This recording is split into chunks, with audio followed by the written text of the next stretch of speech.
The glass walls of Castellano Ventures reflected the Manhattan night sky like a mirror made of light, ambition, and pride. At the center of it all was Diana Castellano, the woman who had built an empire out of sleepless nights, cold numbers, and an unshakable belief that she could not lose. But tonight, everything she believed in was falling apart. It all began with a small red warning flashing on the screen. Then another, and another. Within seconds, every monitor in the office was flooded with error messages. Data breached, accounts erased, financial losses climbing with every heartbeat. The system was collapsing from the inside, right before her eyes. The empire she had spent 15 years building was burning silently. Diana slammed her fist on the mahogany desk. No, impossible. Her breathing came fast, tangled between fear and fury. The merger deal worth $12 billion, set to be signed at dawn, was now nothing but a shattered dream. Each passing minute drained millions of dollars from the system, along with her pride. Outside, the city still glowed. Skyscrapers soared. Streets sparkled. Life went on, indifferent to one woman's despair. Manhattan never stopped. It simply watched, quietly, as those who once thought themselves invincible began to fall. Diana had sent the tech team home hours ago. She couldn't bear another terrified look. She just wanted silence, to be alone with the ashes of the empire she'd built. But then, a small sound broke the stillness. Footsteps, slow, steady. Then the soft squeak of a wheel rolling across the floor. She looked up. A man in a blue janitor uniform was pushing a cleaning cart down the hallway. He stopped at the glass door of her office, startled to find her still there. His light brown hair was slightly tousled. His dark eyes met hers, calm, steady, neither curious nor afraid. Only a strange kind of quiet. Diana forced a bitter smile. Don't worry, you didn't break anything.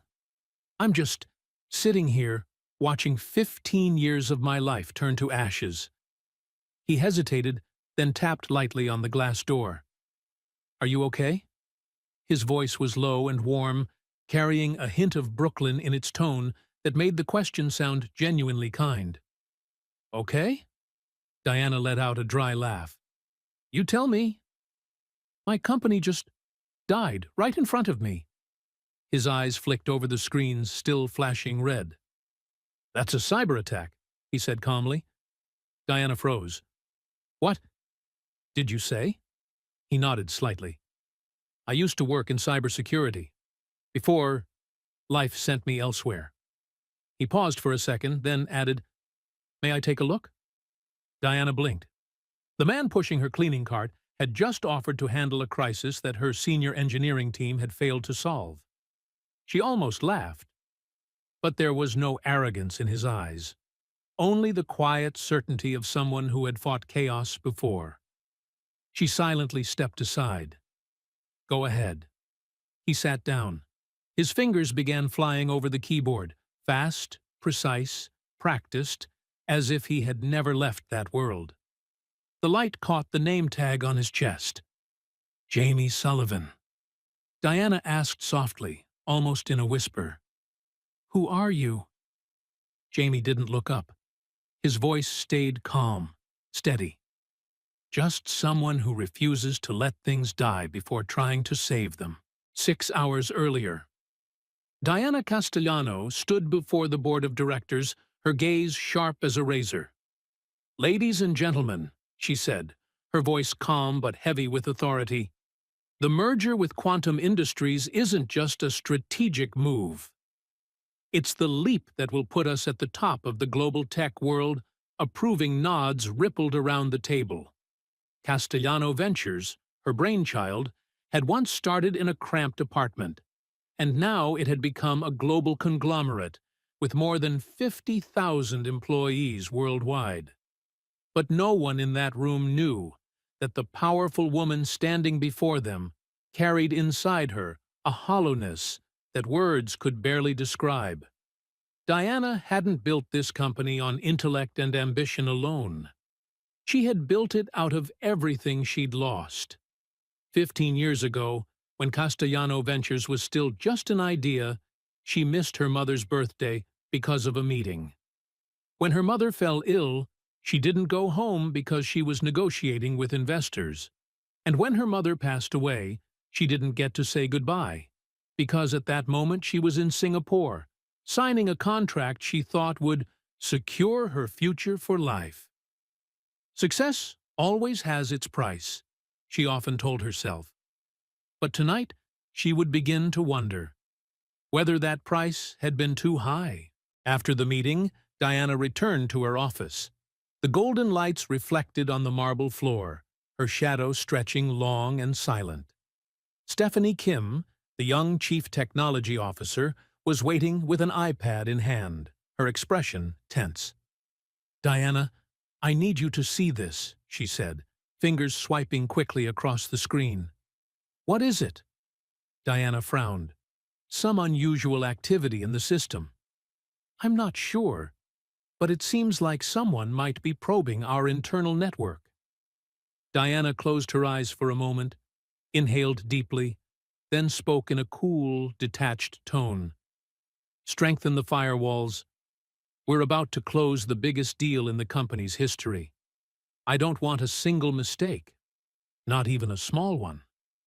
"Yes, ma'am," Stephanie nodded, though unease still lingered in her eyes. Diana didn't know. That was the very last moment she could have stopped the nightmare that was coming. At the same time, in another corner of the building, Jamie Sullivan was pushing his cleaning cart down the 12th floor hallway. The earphones in his ears were playing a podcast about Python programming. His blue uniform had faded after hundreds of washes. The same hands that had once written lines of code worth millions of dollars now held only a mop and a rag. But Jamie had no regrets. He glanced at the old watch on his wrist. 8 p.m., only one more hour left in his shift. Then he'd go home to Ruby. Ruby, the 7-year-old girl with big, bright eyes just like her mother's. The mother who had passed away when Ruby was only 6 months old, leaving Jamie with a tiny baby and a mountain of medical debt. He had once been a brilliant software engineer at a leading cybersecurity firm. He'd had everything: a high salary, reputation, and a promising future. But when his wife was diagnosed with cancer, everything collapsed. He quit his job to care for her. The savings ran dry, the insurance wasn't enough, and after 3 years of hopeless battle, she died. Jamie was left alone, with a daughter and a foggy future. No company wanted to hire a rusted engineer who had been out of the field for 3 years. In the tech world, 3 years away might as well be 30. So Jamie did the only thing he could. He became a janitor. By day, he mopped floors, emptied trash bins, scrubbed restrooms. By night, when Ruby was asleep, he opened his old laptop, reading documentation and learning new programming languages just to keep his mind from rusting. He still dreamed of returning to his old profession someday. But for now, the most important thing to him wasn't glory. It was being there for Ruby, the only person he had left. He remembered his daughter's question from the week before. "Daddy, why don't you work with computers like the other people?" He bent down, pulling her into his arms. "Because I want to spend more time with you, Ruby." "Working with computers sometimes takes away the most precious time we have." Ruby looked up, eyes wide. "But you're really good, Daddy. I saw you fix my laptop in just 5 minutes." Jamie laughed softly, brushing her hair. "I'll always be here with you, no matter what I do. That's what really matters." But tonight, as he stepped into Diana Castellano's office and saw the screens in chaos, the data flashing wildly like madness, something inside him stirred. The part of him that once lived for passion, that once believed in his own skill, suddenly awakened. And Jamie Sullivan, the man who mopped the floors where others created miracles, was about to create one of his own. Your backup servers, are they directly connected to the main servers? Jamie asked, his eyes still fixed on the screen. Diana looked at him, still not entirely grasping what was happening. The way he navigated the system, fast, precise, confident, made her feel as if this man had been working at Castellano for years. No, she replied hoarsely. They operate independently. Jamie nodded. Good. That's your miracle right there. He began typing long lines of code, the characters racing across the screen like a rushing symphony. The flood of errors that had filled the monitors moments ago gradually shifted in color. Folders began to reappear. Data was being restored piece by piece. For the first time that long night, Diana felt a faint spark of hope rise in her chest. I need full access, Jamie said, his voice low but steady. Diana hesitated for a second, then pulled the MasterCard from her wallet and placed it on the desk. You have it now. Don't make me regret this. Jamie looked up. His deep brown eyes carried a calm that was almost unsettling. I won't. But if this works, don't forget who was here with you. That quiet confidence made Diana smile, even in the midst of crisis. All right then, silent hero. They went down together to the basement. The server room Diana had once called the heart of Castellano Ventures. The air was freezing. Rows of machines stretched endlessly, their LED lights blinking like the dying breaths of a living organism. Jamie looked around, his eyes lighting up, the light of someone who had just rediscovered his purpose. We'll bring it back, he said, placing his hand on the control panel. But I'll need silence. And 6 hours. All right, Diana answered softly. For the first time, she wasn't the one giving orders. As Jamie worked, Diana stood watching in silence. He wasn't rushing, nor was he panicking. Each keystroke echoed rhythmically, like a heartbeat in the night. Time passed. The coffee went cold. The air thickened with tension and hope. 3 in the morning. The screen suddenly changed color. The red alerts flickered, then vanished completely. One folder appeared, then another, then all of them. The system began rebooting. Diana leaned forward, unable to believe her eyes. Wait, is this real? Jamie leaned back in the chair, a tired but proud smile spreading across his face. Your empire's breathing again, Ms. Castellano. It just needed a little artificial respiration. Diana laughed. For the first time in years, the sound wasn't cold. How do I even thank you, Jamie Sullivan? He shook his head, his voice gentle but firm. Don't thank me. Just fix what's broken outside the system. That'll be enough. When Dawn's first light filtered through the vents, the words appeared on the screen. System restored successfully. Diana stared at the message, silent, overwhelmed. Jamie exhaled, his eyes a blend of exhaustion and relief. Congratulations, he said quietly. You're alive again. Diana turned to him, her smile softening. No, we're alive again. When the first employees arrived that morning, they froze.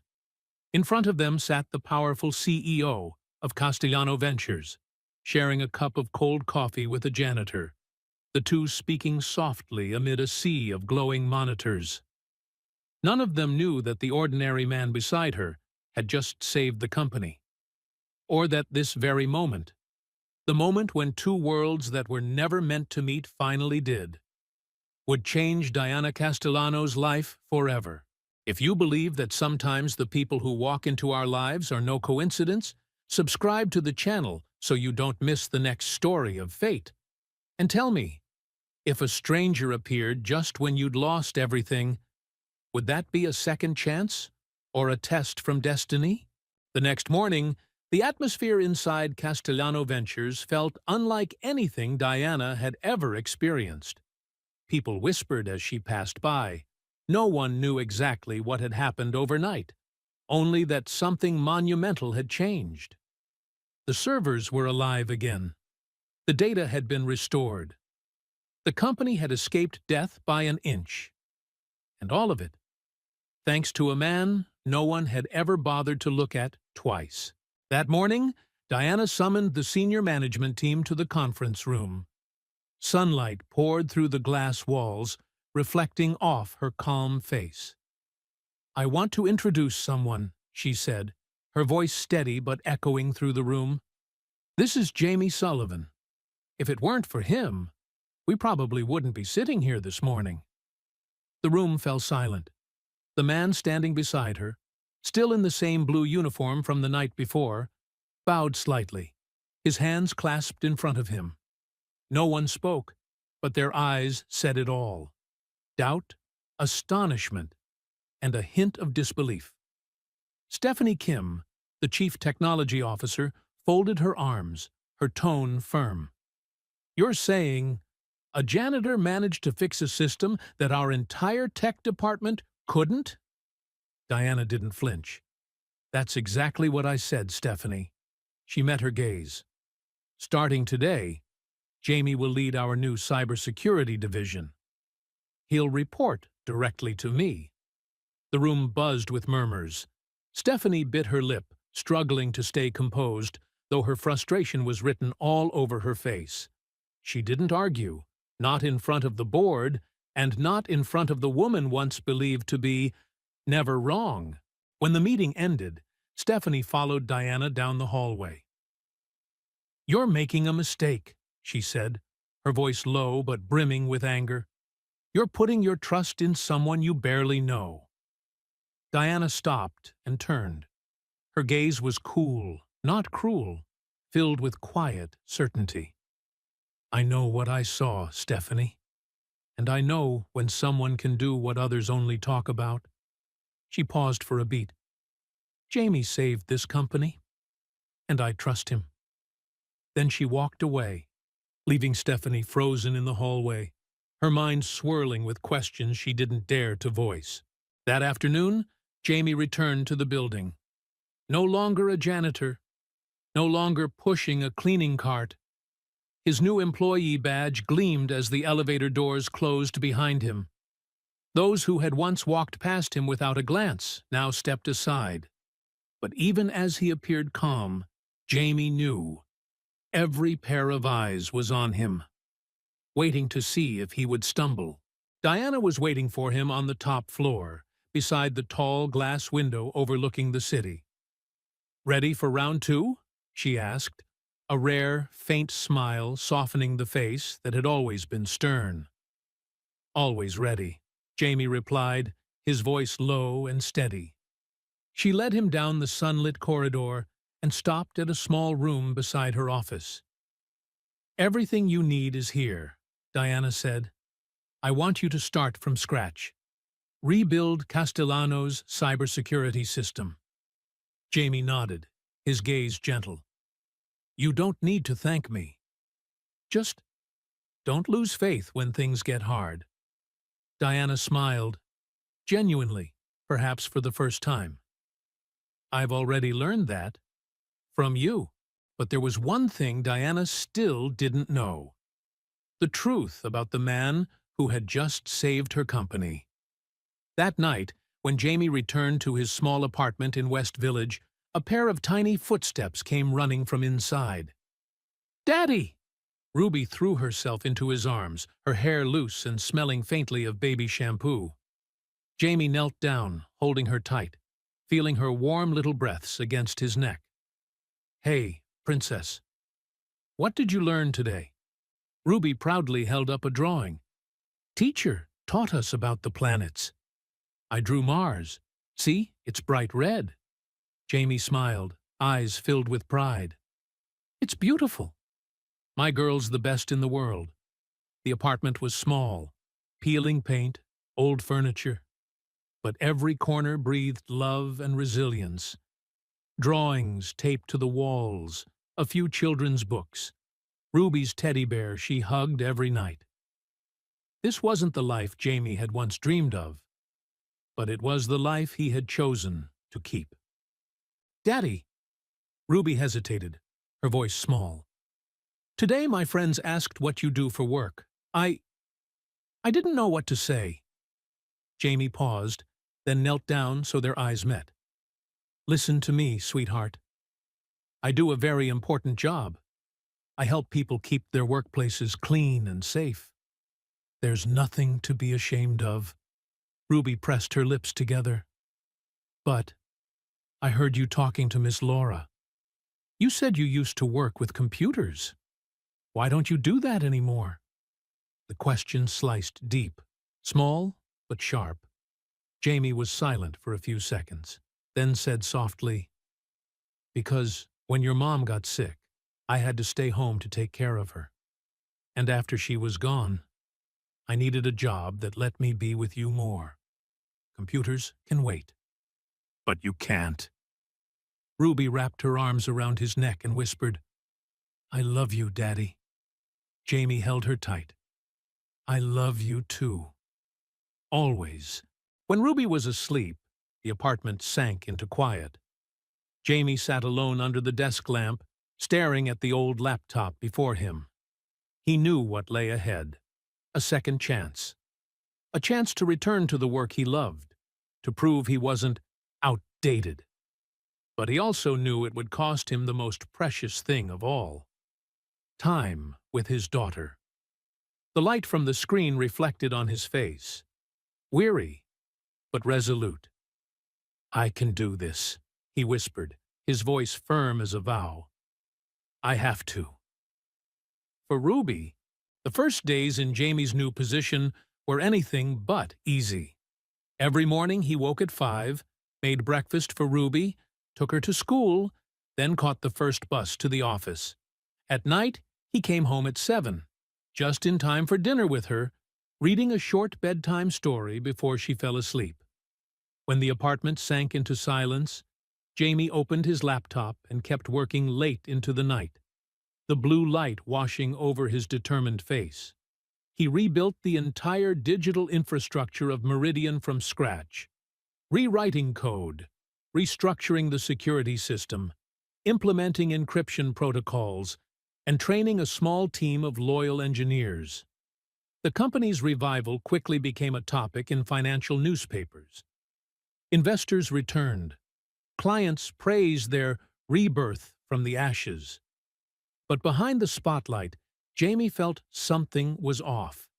A shadow still lurked somewhere within the system. And this time, he intended to find it.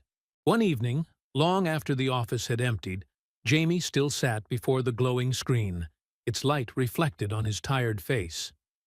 The door opened quietly. Diana appeared, still in her tailored suit, holding 2 steaming cups of coffee.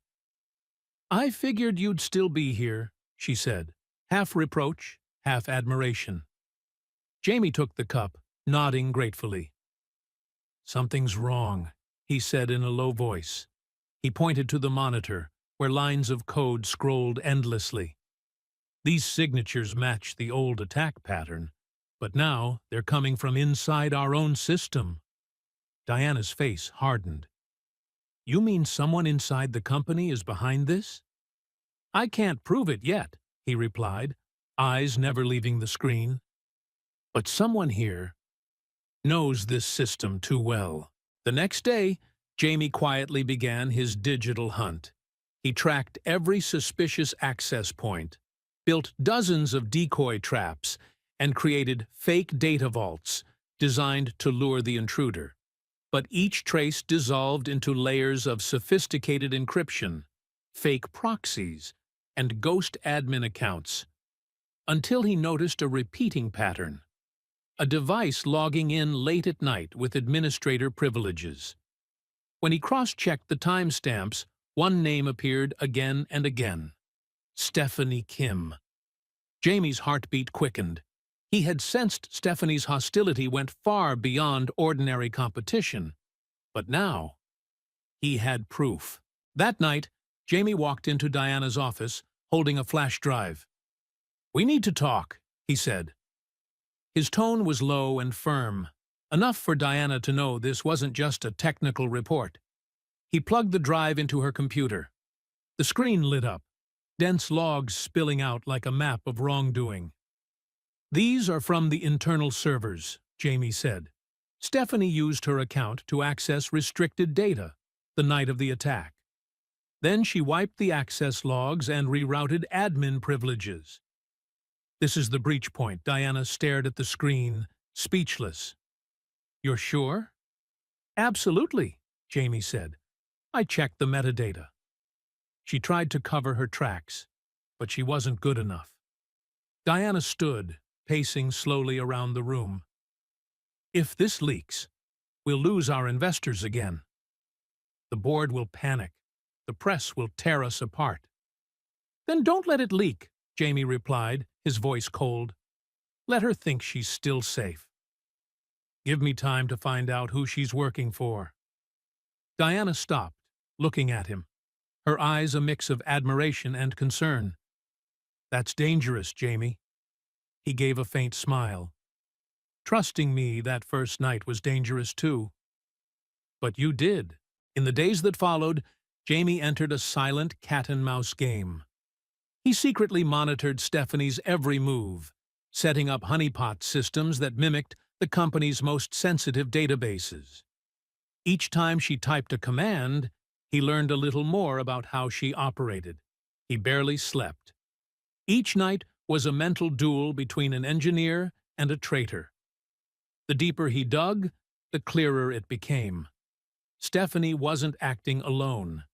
Someone else, powerful, dangerous, was pulling the strings.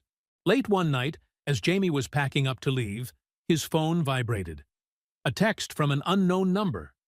"Stop digging, or you'll regret it." Jamie froze. His reflection in the glass window stared back, calm but defiant. He took a screenshot, sent it to Diana, and locked his phone. Seconds later, she called. Her voice was sharp and quick. "Are you all right?" "I'm fine," he said, "but this proves we're getting close." Diana exhaled slowly. "Then we need to get ahead of them." The next morning, Jamie arrived early. As he stepped into the parking lot, something caught his eye. A small black device lying beneath his car's bumper. He crouched down, a GPS tracker. His chest tightened. Someone was watching him, knew where he went, where he lived. And worst of all, they knew about Ruby. For the first time, Jamie felt real fear. He could face any danger meant for him. But if his daughter was threatened, that was a line no one could cross. He brought the device to Diana's office. She looked at it, horrified. "We have to call the police." "Not yet," Jamie said, his voice steely. "If we do, they'll vanish. Let them think I don't know." "You're turning this into a trap," Diana realized. He nodded. "Exactly." She looked at him, her voice lowering. "Jamie, you have a daughter. What if something happens to you?" "Nothing will," he said, though his voice trembled slightly. "I'll be careful. But we can't let them get away." That night, the building was silent. Jamie sat at his desk, pretending to focus on a fake data file. Diana waited in her office, lights off, the only glow coming from the faint blue hue of the corridor. The air was thick with tension. 11:40 p.m. The security camera flickered. A shadow appeared. The door creaked open.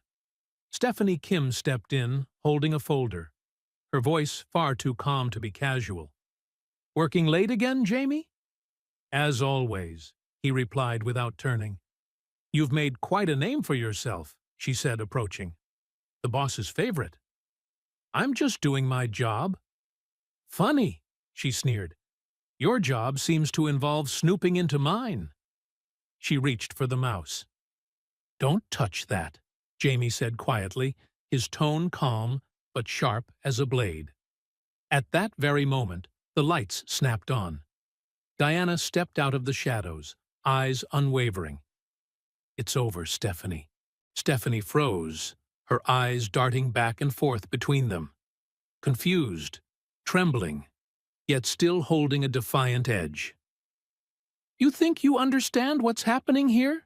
She burst out, her voice edged with a dry laugh. You don't understand anything.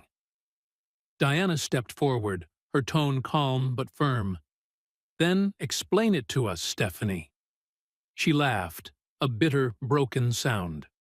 Castellano sold its soul long ago, to people who only care about profit, who don't mind what burns down as long as they make money. You're all just pawns.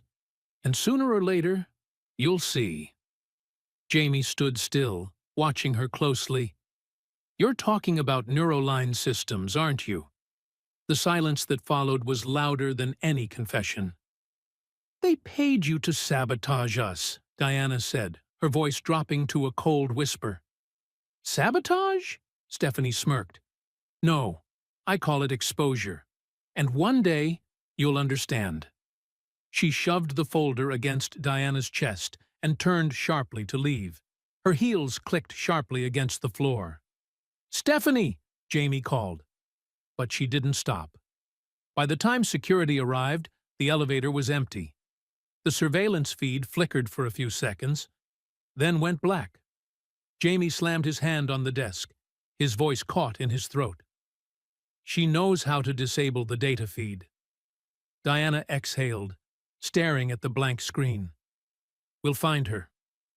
We have to. At dawn, after nearly 10 hours without sleep, Jamie traced the first lead. Buried deep within layers of encrypted code, he found a series of anonymous transactions, all routed to a shell company in California. He looked up at Diana, his voice rough but steady.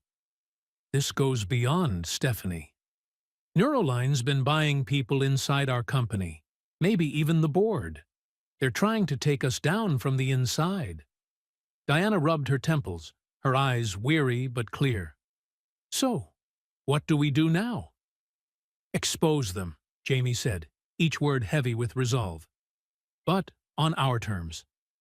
Diana stared at him for a long moment. You realize this could destroy both of us, right? Jamie gave a faint smile, his eyes unwavering. Or it could be the way to fix everything. But as Jamie was leaving the office that morning, his phone buzzed.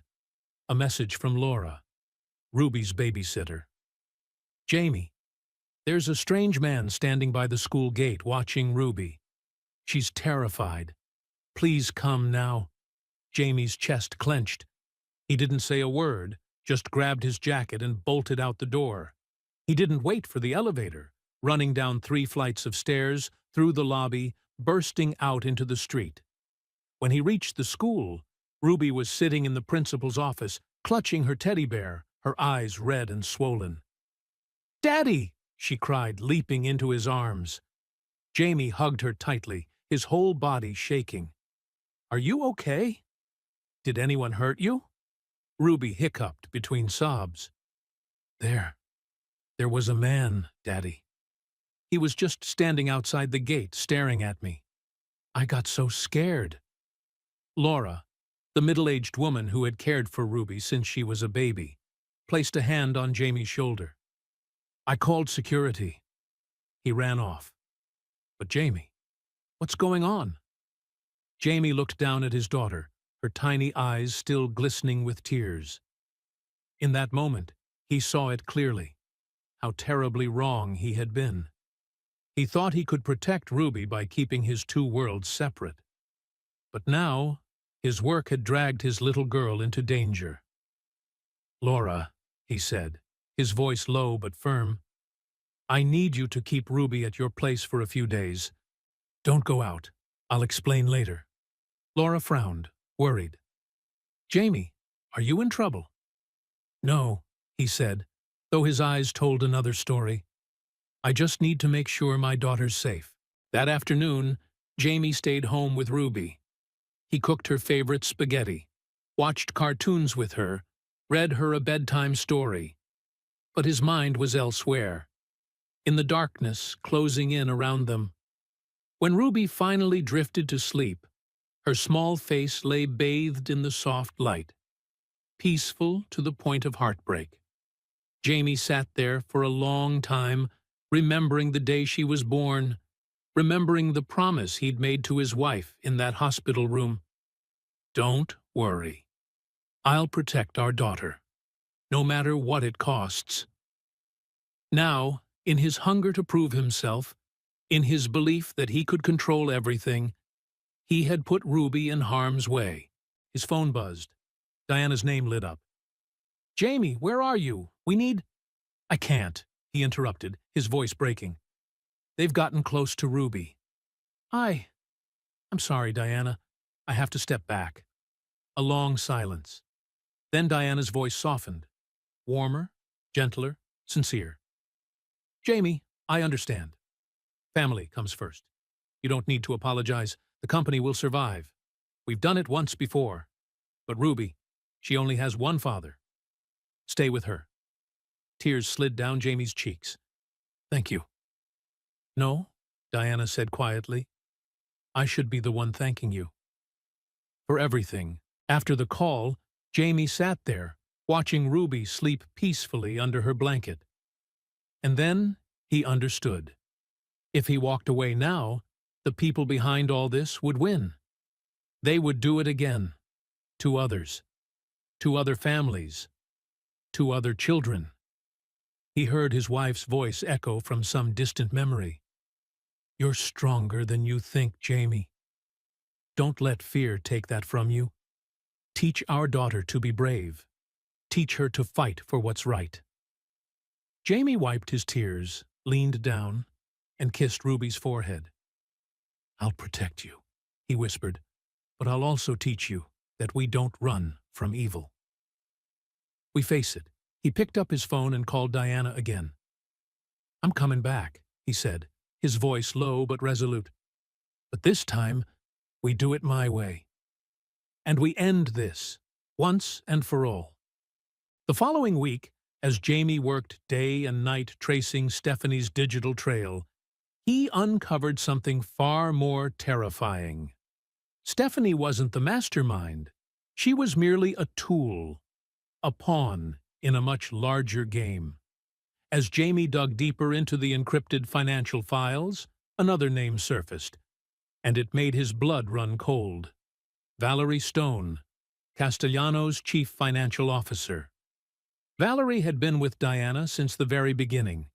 She was a friend, a mentor, and the one person Diana trusted completely. But according to the data Jamie found, Valerie had been selling confidential information to Neuroline through a shell consulting firm called North Park Consulting. Jamie went straight to Diana. "Valerie?" Diana repeated, her voice trembling. "That's impossible. I've known her for over 10 years. She's been with me since the startup days." "That's exactly what makes it dangerous," Jamie said slowly. "No one ever doubts loyalty until loyalty becomes betrayal." Diana sank into her chair, as if her legs could no longer hold her. "Why?" she whispered. "I gave her everything. Power, money, respect." Jamie looked at her, his voice lowering. "Sometimes people don't betray because they lack something. They betray because they feel unseen." Diana lifted her head, pain filling her eyes. "But I did see her." "Did you really?" Jamie asked quietly but directly. "Or did you only see her role?" The question cut deep. Diana fell silent, and in that moment, she realized she had done the same to Jamie. Once, she had seen him as nothing but a janitor, until he saved the entire company. Finally, she drew a deep breath. "We need proof. Solid proof.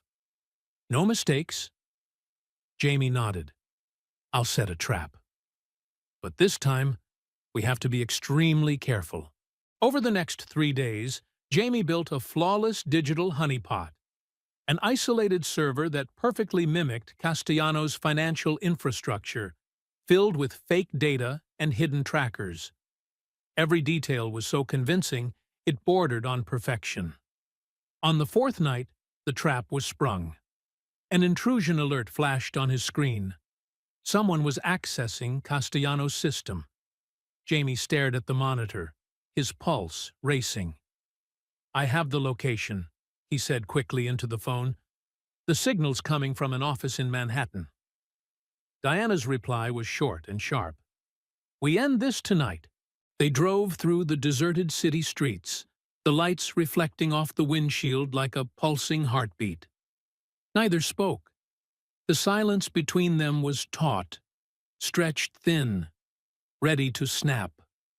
The building appeared ahead, a glowing block of glass against the dark. Jamie hooked his laptop into the building's internal network right from the lobby, his fingers flying across the keyboard. "Valerie's logging in from the top floor," he said. Diana clenched her fists. "Let's go." "No," Jamie stopped her. "We do this together." They found Valerie in a corner office, calm, composed, almost eerily serene, as if she'd known they would come. "Diana," Valerie said softly, "you shouldn't be here." Diana stepped forward, fury burning in her eyes. "You sold us out. You sold me out." Valerie smiled faintly, her gaze tinged with pity. "Is that what you think? That I'd destroy something that wasn't already rotten? What are you talking about?" "Neuroline gave me freedom," Valerie said slowly. "Something you never did." "Freedom doesn't come from betrayal," Jamie said, his voice calm but cutting. Valerie turned to him, her eyes sharp as steel. "And you, Mr. Sullivan, Castellano's hero. Do you really think you're anything more than another pawn? When this is over, they'll forget you ever existed." Jamie's reply was quiet, but solid as stone. "Maybe, but at least I'll know I fought for something that mattered." He pressed a key on his laptop. Valerie's screen froze instantly, red warnings flashing across the monitors. "Everything you've done has been recorded," Jamie said softly. "In a few minutes, the authorities will have all the evidence." For the first time, Valerie's composure faltered. She drew in a breath, her voice barely a whisper. "You think it ends here? There are people far more powerful than you can imagine." "Maybe," Diana said, her gaze unwavering. "But tonight, it ends with you." Minutes later, federal agents entered, led by Diana's legal counsel. Valerie didn't resist. As they cuffed her and escorted her out, she looked back at Jamie, that faint, cryptic smile still lingering at the corner of her lips. "Enjoy your victory while it lasts," she murmured. "Heroes always fall the hardest." The next morning, the news exploded across every major headline. Castellano Ventures CFO arrested for corporate espionage, linked to Neuroline Systems. The entire financial world was in shock. Investors held their breath, waiting to see whether Diana Castellano's empire would crumble or rise again. But then, something no one expected happened. Instead of turning their backs on her, the public rallied behind Diana. They saw how she faced betrayal, not with denial or blame, but with transparency and courage. Within 24 hours, Castellano Ventures' stock value skyrocketed. A crisis that could have destroyed the company had instead become the foundation for a new beginning. But for Jamie, the victory was far from sweet. In the weeks following Valerie's arrest, he returned to his usual rhythm. Still arrived at the office on time. Still spent long hours at his desk, building the strongest cybersecurity team in the industry. But every day, at exactly 6 o'clock, he left. No delays, no exceptions. One afternoon, As the clock read 5:45, his office door opened. Diana walked in, 2 cups of coffee in hand. "Heading out early again?" she asked, half teasing, half smiling. "As always," he replied, closing his laptop. Diana sat in the chair across from him, her voice softening. "Jamie, I've never asked you one thing. Why did you give up your career to become a janitor?" He was silent for a moment, then pulled a worn photo from his wallet. It was of a young woman holding a 6-month-old baby, her gentle smile glowing, her eyes bright as candlelight. "This is my wife," he said quietly. "She passed away 3 years ago from cancer." Ruby was 6 months old. Diana fell silent. The light in the room seemed to dim. "I used to be a successful engineer," Jamie continued, "but when she got sick, I realized all the meetings, the contracts, the promotions, none of it meant anything compared to holding the hand of the person you love in a hospital room." "You gave up everything," Diana whispered. Jamie shook his head. "No, I just chose what mattered more." After she was gone, no one wanted to hire a so-called outdated engineer, but they needed cleaners. And that job gave me something tech never could: time with my daughter. Diana swallowed hard. "But now that you're back in your career, you could—" "I won't make the same mistake twice," he interrupted gently but firmly. "Ruby needs me, every night. Not the successful version of me, just me." She looked at him for a long moment, then nodded softly. "You're a wonderful father, Jamie." He smiled, barely above a whisper. "I'm just trying. That's all I can do." A few weeks later, Diana visited Jamie's apartment for the first time. It was small and modest, but filled with life. Ruby's drawings were taped across the walls. Stacks of books covered the table. Toys scattered everywhere. Chaotic, yet strangely warm. Ruby ran out, her hair in a crooked ponytail, eyes wide with curiosity at the unfamiliar woman. "Hello, ma'am," she said politely. "Hello, Ruby," Diana smiled, her eyes soft. "Your dad's told me so much about you." The little girl beamed. "Daddy says you're his boss." "Did you know my dad's really smart?" Diana laughed. "I do. Your dad saved my company." Ruby's jaw dropped, her eyes wide with awe. "Really? Daddy, that's so cool." Jamie flushed, waving her off. "Go do your homework, sweetheart." When Ruby dashed back into her room, Diana looked around the apartment once more, then said quietly, "This is a beautiful home." "It's small," Jamie replied, "but it's ours." Diana smiled gently, her tone softening. "Jamie, I want to make you an offer." He raised an eyebrow, curious. "I want to implement a new policy at Castellano. Flexible work arrangements for single parents. You'll be able to work from home 3 days a week." Jamie stared at her, stunned, as if he hadn't heard correctly. You're serious?" "Completely," Diana nodded. "You taught me something important. That success means nothing if we lose what truly matters. I want Castellano to be a place where people can have both." Jamie couldn't speak. He just nodded, lips trembling, tears glimmering in his eyes. "Thank you," he said softly. Diana smiled as she stood up.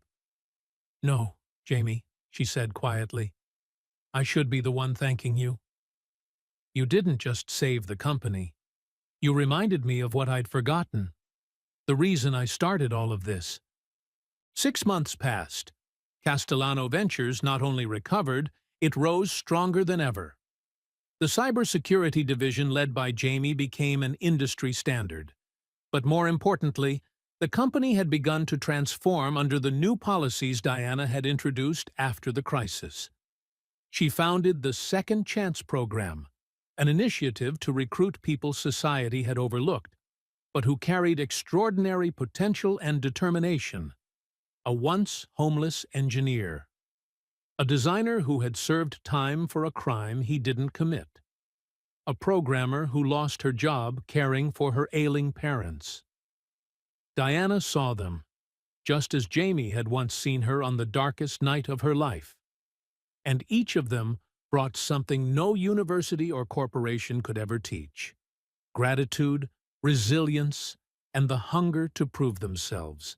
One afternoon, Diana knocked on Jamie's office door. "I have something to show you," she said, a gentle smile on her lips.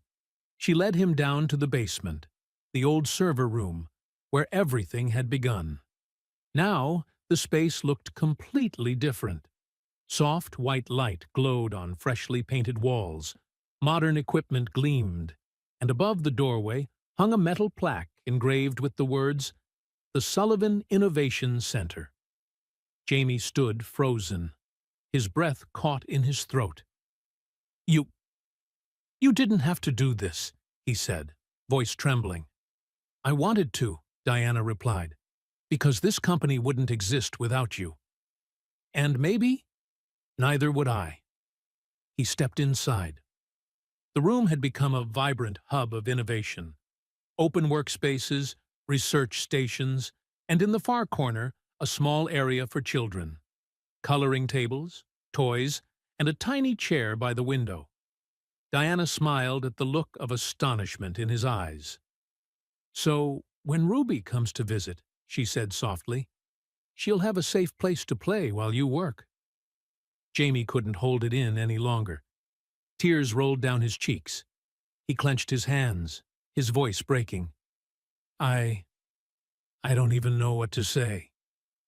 Diana placed a steady, gentle hand on his shoulder. "You gave me a second chance when the company was falling apart," she said. "Now it's my turn to do the same for you." That evening, Jamie brought Ruby to the center. She ran around the room, eyes glowing with wonder. "Daddy, is this your place?" "Not just mine," he said, smiling down at her. "Ours, and everyone's who works with me." Ruby stopped in front of the plaque. "Sullivan, that's our name." Jamie smiled, his voice trembling. "That's right, sweetheart." She threw her arms around him, whispering softly, "You're amazing, Daddy." "I'm so proud of you." Jamie hugged her tightly, feeling the whole world shrink into that single moment. "I'm proud of you too, Ruby," he said. "You're the reason I did all of this." 2 months later, on a lightly rainy evening, Diana and Jamie stood in front of the Castellano Ventures building. Raindrops glittered under the city lights. The streets, cars, and people still moving in their usual rush, as if there had never been a night when their world nearly collapsed. "Do you remember the night we first met?" Diana asked, her voice low, blending into the sound of the rain. Jamie smiled. "How could I forget? I was supposed to mop the floors, and somehow ended up saving an empire." Diana shook her head with a faint laugh. "No, you saved more than that. You taught me how to see." "See what?" Jamie asked softly. "The invisible ones," she said slowly. "Do you know how many times I walked past you in these halls? How many times I never looked at you, never said thank you, never even asked your name?" Jamie stayed silent. The rain fell steadily. The city lights reflected in her eyes. "You were always there," Diana continued, her voice trembling slightly. "But I was too consumed by my own success to notice. And then, on the night I lost everything, you were there again. Not because you had to be, but because you cared. Anyone would have done the same." Jamie began. "No," she interrupted. "Most people would have walked away. But you didn't. You stopped. You saw someone who needed help, and you helped. Not for praise, not for recognition, just because it was the right thing to do." Just then, a homeless man pushed an old shopping cart past them, his clothes soaked through. Diana looked after him, then suddenly called out, "Hello there." The man looked up, startled. Hello? I'm Diana," she said gently. "Are you hungry?" The man blinked, voice shaking. I don't know what to say." "You don't have to say anything." Diana smiled, handing him a business card. "This is my company's address. We have a program for people who need a new opportunity. If you want to, come see us." He took the card, his hands trembling, tears mixing with the rain. "Thank you. Thank you so much." As the man disappeared into the rain, Jamie turned to her. "You've changed," he said. "No," she replied softly, her gaze distant. "You taught me to see. And now, I can't stop seeing." They found a small cafe nearby to wait out the rain. Raindrops tapped gently on the glass roof above. Diana stirred her coffee slowly, then said in a quiet voice, "Jamie, I've been thinking a lot about Valerie." "About her?" "The night we caught her," Diana said, her eyes unfocused. "She told me, 'You saw him after one night. I was here 15 years, and you never saw me.'" Jamie stayed silent, waiting. "And she was right," Diana admitted. "I never really saw her. I only saw her title, my CFO. I never asked how she was doing, or if she was happy. I took her loyalty for granted." "You can't keep blaming yourself," Jamie murmured. "But I can learn from it," she said firmly. "Valerie was wrong to betray us, but I was wrong too, for not seeing her. Both can be true." Jamie nodded slowly. "So what will you do next?" Diana looked out through the glass, where streetlights blurred in the rain. "I'll keep seeing," she said. "Every person in this company, every person out there. I'll never forget that everyone carries a story, a pain, a dream." A few weeks later, Diana stepped onto the stage of a major international tech conference. Hundreds of CEOs, investors, and journalists sat below, watching her intently. "People ask me," she began, her voice echoing through the microphone, "how Castellano Ventures recovered from the worst crisis in its history." She paused, scanning the room. "They think it was strategy, or technology, or money." Then she smiled, a rare, genuine smile. "But the truth is, we were saved by someone most people never see. A single father, once a janitor, quietly raising his little girl. A brilliant engineer the world had forgotten." The hall fell utterly silent. "Jamie Sullivan taught me the greatest lesson of my life, that the invisible are often the strongest. They're the ones who've been knocked down but still get up. The ones who've lost everything but still give. The ones who don't need the spotlight to do what's right." Her voice trembled slightly. "So I want to leave you all with a challenge. Look, truly look, at the janitor in your building, at the barista downstairs, at the person sleeping on the sidewalk.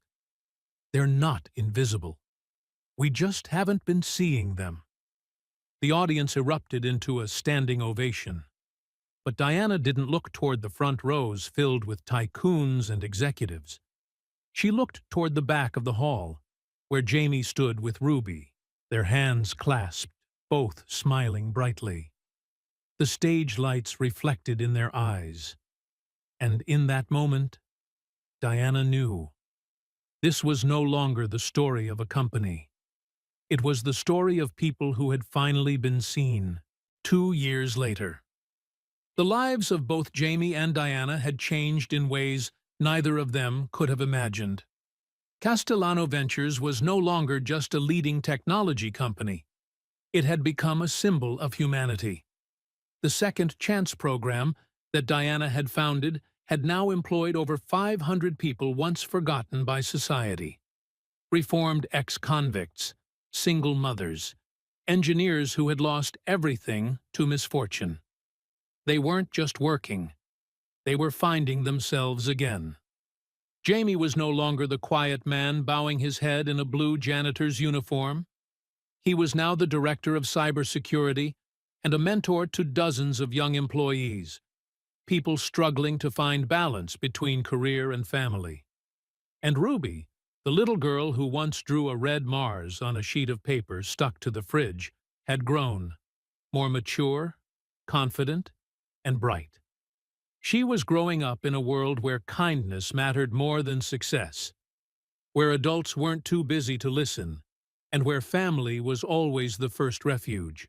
One evening, when the Sullivan Innovation Center was lit only by the warm glow of the last few computer screens, Diana walked in. Ruby sat in the children's corner, coloring her newest drawing. Jamie was at his desk, eyes fixed on streams of code running across the monitor. "Hey," Diana called softly. Jamie looked up, smiling. "Hey there. Coffee or code?" "No, not work this time." She sat down beside him, looking a little uneasy, something rare for a woman who once silenced entire boards of directors with a glance. "You know," she began slowly, "when I founded Castellano, I believed success meant never needing anyone. That strength came from standing alone." Jamie tilted his head, listening. "And now?" Diana smiled, her gaze softer than ever. "Now I know. Real strength comes from knowing when you need others. You gave me more than a company saved, Jamie. You gave me a lesson in compassion, in truly seeing people." And in caring, Jamie looked at her, warmth in his eyes. "You taught me too, Diana. You taught me that second chances are real, and that the past doesn't define who we are." They sat in silence for a moment. Only the soft sound of Ruby's pencil could be heard from the corner. Diana spoke again, quietly. "Jamie, I don't know where we'll go from here, but there's one thing I'm certain of." She paused, searching for the words. "I want you in my life, not just as a colleague, but as a friend, as family." Jamie met her eyes, smiling. "I feel the same," he said gently. "Family isn't just blood. It's the people who make us the best version of ourselves." Just then, Ruby ran up, waving her drawing. "Daddy! Miss Diana! I finished my picture."